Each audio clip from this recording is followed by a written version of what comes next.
Welcome to my media.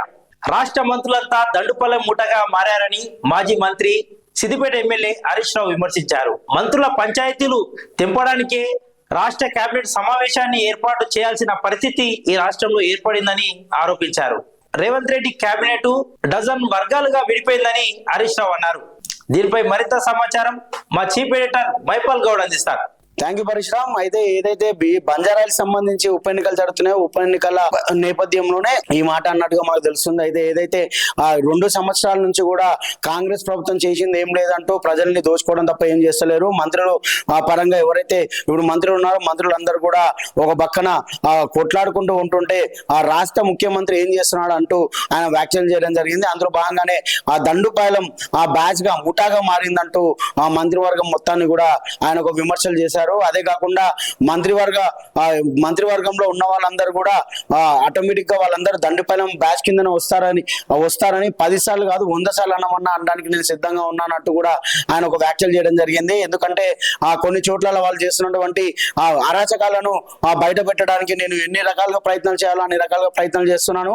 ఇటు హరీష్ రావుకి సంబంధించి కూడా హరీష్ రావు అదే మాట చెప్పడం జరుగుతుంది. అయితే ముఖ్యంగా ఏదైతే ఈ దండుపాలెం బ్యాచ్ అందరూ కూడా ఒక దగ్గర చేరారంటూ కూడా ఆయన వ్యాఖ్యలు చేయడం జరిగింది. అయితే ముఖ్యంగా అక్కన్ సిమెంట్ కి సంబంధించిన యాజమాన్యం పైన కూడా మొన్న ఒకసారి గన్ చూపించడం జరిగింది. వాళ్ళు ఏం చేద్దాం అనుకుంటున్నారంటూ కూడా ఆయన వ్యాఖ్యలు చేయడం జరిగింది. అయితే ముఖ్యంగా ఏదైతే ఇప్పుడు జరుగుతున్న నేపథ్యంలో ఇటు హరీష్ రావు చేసిన వ్యాఖ్యలు కూడా ఇటు కాంగ్రెస్ ప్రభుత్వానికి సంబంధించిన మంత్రులు కూడా చాలా ఘాటుగా విమర్శలు చేస్తున్నారు. మీరు 10 ఏళ్ల పాటు పాలన ఉండి తెలంగాణ రాష్ట్రాన్ని మొత్తం దోచుకొని తిన్నదే మీరు కాబట్టి నువ్వు మీ బొమ్మారిది మీ మామనే ఇక్కడ ఉన్న దండుపాలెం బ్యాచ్ అంటూ కూడా ఆయన వ్యాఖ్యలు చేయడం జరిగింది. అంటే ఓవరాల్ గా మనం ఇదంతా చూసుకుంటే కనుక ఇటు ఒక బంజారాహిల్స్ ఉప ఎన్నికల టాపిక్ అనే వేడిగానే ఈ చర్చలు జరుగుతున్నాయని మనం చెప్పుకోవాలి. ఒక పక్కన హరీష్ రావు వ్యాఖ్యలు చేస్తున్న నేపథ్యంలోనే ఇటు పక్కన కాంగ్రెస్ సంబంధించిన నాయకులందరూ కూడా వ్యాఖ్యలు చేస్తున్నారు. అంటే ఇవన్నీ కూడా మనం చూస్తూ ఉంటే అసలు ఎక్కడికి వెళ్తున్నా అంటే తెలంగాణలో ఉప ఎన్నికలు జరుగుతున్నాయా లేకపోతే కాంగ్రెస్ వర్సెస్ బీఆర్ఎస్ గా మారుతుందా అనేది కూడా మనకు కొంచెం అర్థం కాని నేపథ్యం ఉంది. అదే కాకుండా నిర్మల్ నియోజకవర్గం సంబంధించినటువంటి బీజేపీ నేత సంధి దీక్షణ్ ఆయన నిన్న బీజేపీ పార్టీకి సంబంధించిన ఆయన బీజేపీలో బీఆర్ఎస్ పార్టీలో చేరడం జరిగింది. బీఆర్ఎస్ లో చేరిన నేపథ్యంలోనే ఆయన కూడా ఈ వ్యాఖ్యలు చేశారు. అయితే బీఆర్ఎస్ కి సంబంధించి రానున్న రోజుల్లో బీఆర్ఎస్ అధికారం రాబోతుంది. అలాంటి బీఆర్ఎస్ పార్టీ మీద మీరు విమర్శలు చేసినా అయ్యేదేం లేదు. ఒక పక్కన బూతుల పురాణంతో అడ్డమైన మాటలు మాట్లాడుకుంటున్న రేవంత్ రెడ్డి అధికారంలోకి వచ్చిండు. అదే తప్ప తెలంగాణ ఆయన చేసింది ఏం లేదు. 2 సంవత్సరాల్లో కనీసం మంత్రివర్గంలో ఉన్నటువంటి వ్యక్తులనైనా సరే మంత్రులైనా సరే వాళ్ళని జాగ్రత్తగా వాళ్ళకి ఏ పని చేయాలనేది కూడా వాళ్ళకు చెప్పడానికి విఫలమయ్యాడు రేవంత్ రెడ్డి అని కూడా ఆయన వ్యాఖ్యలు చేయడం జరిగింది. అంటే ముఖ్యంగా ఇవన్నీ చూసుకున్నట్లయితే ఎటు వెళ్తుంది తెలంగాణలో రాజకీయం అనేది మాత్రం ఎవరికి అర్థం కాని పరిస్థితి కనబడుతుంది. ఎందుకంటే ఒక పక్కన బీజేపీ మేము అధికారంలోకి నెక్స్ట్ టైం రావడానికి వాళ్ళ కృషి వాళ్ళు చేస్తున్న నేపథ్యంలోనే ఇటు కాంగ్రెస్ పార్టీ మీద విమర్శలు చేసుకుంటూ బీఆర్ఎస్ పార్టీ ముందుకెళ్తుంది. ఎవరైతే చనిపోయారో అంటే గోపీనాథ్ ఎవరైతే చనిపోయారో ఆయన చనిపోయిన వైఫ్ కి అక్కడ సీట్ ఇవ్వడం జరిగింది. సీట్ ఇచ్చి ఆమె ఎట్లయినా గెలుస్తుంది అని కూడా ఇటు బీఆర్ఎస్ పార్టీ ధీమా వ్యక్తం చేస్తున్న నేపథ్యంలోనే ఒక రౌడీ షీటర్ కి సీట్ ఇచ్చారంటూ కూడా ఇటు వ్యాఖ్యలు చేయడం జరిగింది. అంటే ఇవన్నీ చూసుకున్నట్లయితే ఇటు పక్కన మినిస్టర్ గా ఉన్నటువంటి వాళ్ళు కూడా ఈయన హరీష్ రావు పైన కూడా కొన్ని వ్యాఖ్యలు చేయడం జరిగింది.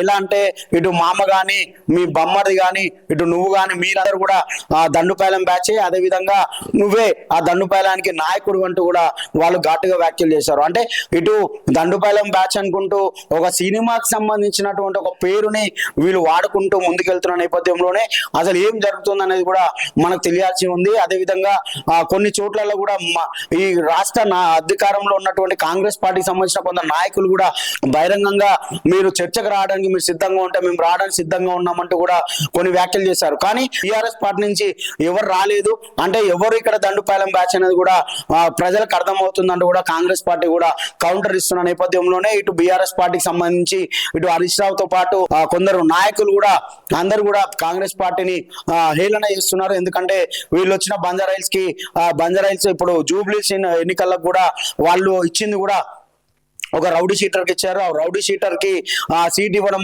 పట్ల కూడా మనం ఆలోచించాల్సిన నేపథ్యం ఉందంటూ కూడా వీళ్ళు ప్రచారాన్ని దూసుకెళ్తున్న నేపథ్యంలోనే ఇటు హరీష్ రావుకి అదేవిధంగా ఇటు కాంగ్రెస్ ప్రభుత్వంలో ఉన్న మంత్రివర్గులకి వీళ్ళందరికీ కూడా జరుగుతున్న ఈ కోల్ వార్ ఏదైతుందో ఈ కోల్ వార్ ఎక్కడి వరకు వెళ్తుందన్నది కూడా మనం చూడాల్సి ఉంది. అయితే దీంట్లో ఏదో చర్చకు రావాల్సిందిగా మీరు చర్చకు వస్తే మేము చర్చించడానికి బహిరంగంగా చర్చించడానికి మేము సిద్ధంగా ఉన్నామంటూ కూడా కాంగ్రెస్ పార్టీకి సంబంధించిన నేతలందరూ కూడా మాట్లాడిన నేపథ్యంలోనే ఈశ్వర్ అంటే మాజీ విప్ గా ఉన్నటువంటి బీఆర్ఎస్ పార్టీ అధికారంలో ఉన్నప్పుడు విప్ గా ఉన్నటువంటి ఈశ్వర్ ని పంపిస్తారా, ఈశ్వర్ కాదు మీరే రండి మేము సిద్ధంగా ఉన్నాం మాట్లాడడానికి అంటూ కూడా ఇటు కాంగ్రెస్ పార్టీకి సంబంధించిన మంత్రులు కొందరు అదేవిధంగా కొందరు నేతలు కూడా మాట్లాడడం జరుగుతుంది. అంటే నిన్న కూడా ఒక press meet Congress party Gandhi Bhavan లో ఒక ప్రెస్ మీట్ ఏర్పాటు చేసి అందులో మంత్రులు కూడా మాట్లాడి అసలు మీరు చేస్తుందంతా మీరు చేస్తుంది తప్పు పెట్టుకొని మమ్మల్ని అండం ఏందనుకుంటా వాళ్ళు మాట్లాడడం జరిగింది. అదే ఇటు హరీష్ రావు దగ్గరకు వచ్చేసరికి హరీష్ రావు మాత్రం 6,000 ఒక్కొక్క మహిళకి 6,000 వరకు మీరు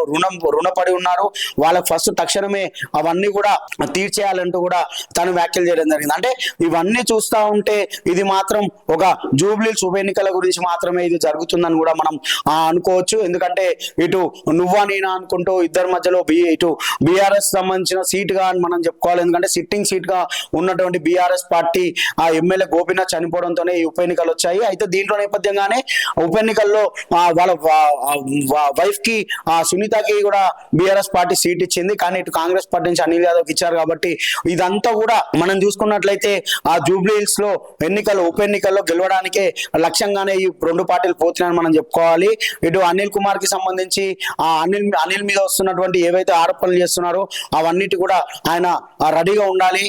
అదే విధంగా ప్రతిదానికి నేను రౌడీ షీటర్ని కాదు అనుకుంటూ కూడా ఆయన చెప్పడం జరుగుతుంది. అంటే కొన్ని ఏవో జరిగిన సంఘటనలు పట్టుకొని బీఆర్ఎస్ పార్టీ మా పైన బురద తల్లుతుందంటూ ఇటు ఎవరైతే కాంగ్రెస్ అభ్యర్థి ఉన్నాడో ఆ అభ్యర్థి కూడా చెప్పడం జరుగుతుంది. కానీ ఇటు బీఆర్ఎస్ పార్టీ మాత్రం మహిళగా దాన్ని గెలిపియాలి. ఎందుకంటే ఇప్పటి వరకు రావాల్సినటువంటి ఏవైతే సర్పంచ్ ఎన్నికలు అదేవిధంగా ఎంపీటీసీ జెడ్పీసీ ఎన్నికలను కూడా వాళ్ళు 42% బీసీ రిజర్వేషన్ అంటూ కూడా దాన్ని ప్రోలాంగ్ చేసుకుంటూ వస్తున్నారు. కావాలని ఏ ఎన్నికలు పెట్టట్లేరు. ఎందుకంటే గెలవలేము అని వాళ్ళు డిసైడ్ అయిన తర్వాతనే ఇదంతా కూడా కావాలని చేస్తున్నారంటూ కూడా ఇటు బీఆర్ఎస్ పార్టీ అంటే ప్రతిపక్ష పార్టీగా ఉన్నటువంటి బీఆర్ఎస్ పార్టీ కూడా వాళ్ళపైన విమర్శలు చేస్తున్నారు. కానీ ఇవన్నీ చూసుకుంటూ మనం వెళ్తూ ఉంటే ఇటు బీఆర్ఎస్ పార్టీ పైన కాంగ్రెస్ పార్టీ కూడా 10 ఏళ్లుగా మీరు చేసిందంటూ ఏది లేదు, ప్రజల్ని దోసుక తిన్నారు అంతే తప్ప మీ కుటుంబం పాలనలో ఉంది తప్ప ప్రజలకు వచ్చింది ఏం లేదు, ఒరిగింది ఏం లేదు అంటూ కూడా ఇటు కాంగ్రెస్ పార్టీ చెప్తుంది. అంటే ఇవన్నీ మనం చూసుకుంటూ వెళ్తూ ఉంటే ఒక పక్కన బీఆర్ఎస్ పార్టీ ఒక పక్కన కాంగ్రెస్ కూడా అంటే ఇప్పుడు ఇది గెలిచిన తర్వాత కాంగ్రెస్ పార్టీ అంటే ఒకవేళ మనం గనక ఇప్పుడు జూబ్లీస్ లో గనక ఉప ఎన్నికల్లో మనం గెలిచినట్లయితే ఓవరాల్ గా తెలంగాణలో మన గ్రిప్ ఉన్నట్టుగా మనం ఆశించవచ్చు అనే ఉద్దేశంలో కాంగ్రెస్ పార్టీ ఉంటే, కానీ ఇటు కాంగ్రెస్ పార్టీకి సంబంధించి కూడా జిహెచ్ఎంసీ పరిధిలో ఒక్క సీటు కూడా గెలవలేదు. అంటే మొన్న జరిగినటువంటి సాధారణ ఎన్నికల్లో కూడా ఒక్క సీటు గెలవలేదు. కానీ ఇప్పుడు కనుక జూబ్లీస్ లో కనుక ఉప ఎన్నికల్లో గెలిస్తే కనుక మళ్ళీ పూర్వ వైభవాన్ని కాంగ్రెస్ పార్టీ తీసుకురావచ్చు అనే నేపథ్యంలోనే ఇటు కాంగ్రెస్ పార్టీ యూచిస్తున్న నేపథ్యంలో ఇటు బీఆర్ఎస్ పార్టీ మాత్రం ఎట్టు పరిస్థితుల్లో కాంగ్రెస్ పార్టీ గెలవదు. ఎందుకంటే పార్టీ 2 ఏళ్లలో చేసిందంటూ ఏది లేదు. ఒక పక్కన బూతుల పురాణం చేసుకుంటూ రేవంత్ రెడ్డి వస్తున్నాడు. అదే కాకుండా ఉన్న మంత్రివర్గంలో ఉన్నటువంటి మంత్రులను వాళ్ళ మధ్యలో జరుగుతున్నటువంటి ఈ సంభాషణలో అవన్నీ కూడా కొంచెం కూడా కంట్రోల్ చేయలేని ముఖ్యమంత్రి మన రేవంత్ రెడ్డి అంటూ కూడా కొందరు బీఆర్ఎస్ పార్టీ నాయకులు కూడా విమర్శలు చేస్తున్నారు. కానీ మొత్తానికి చూసుకున్నట్లయితే ఇటు బీజేపీ మాత్రం నేను పోటీలో ఉన్నాను, 100% నాది విజయం సాధించే అవకాశం ఉందంటూ ఇటు బీజేపీ చెప్తున్నా, ఇటు బీఆర్ఎస్ కి వర్సెస్ కాంగ్రెస్ గానే మనం చూడాలి. ఎందుకంటే బీఆర్ఎస్ పార్టీ 10 ఏళ్లు పాలించినటువంటి పార్టీ, అదేవిధంగా సిట్టింగ్ స్థానం అయినటువంటి అక్కడ ఎట్టి పరిస్థితుల్లో మళ్ళీ బీఆర్ఎస్ పార్టీ గెలుస్తుందని వాళ్ళ యోచనలో వాళ్ళు ఉన్నారు. కానీ ఇక్కడ మాత్రం కాంగ్రెస్ పార్టీ మేము గెలుస్తామని ధీమం వ్యక్తం చేయడం జరుగుతుంది. Parashuram. Okay, thank you Mypal.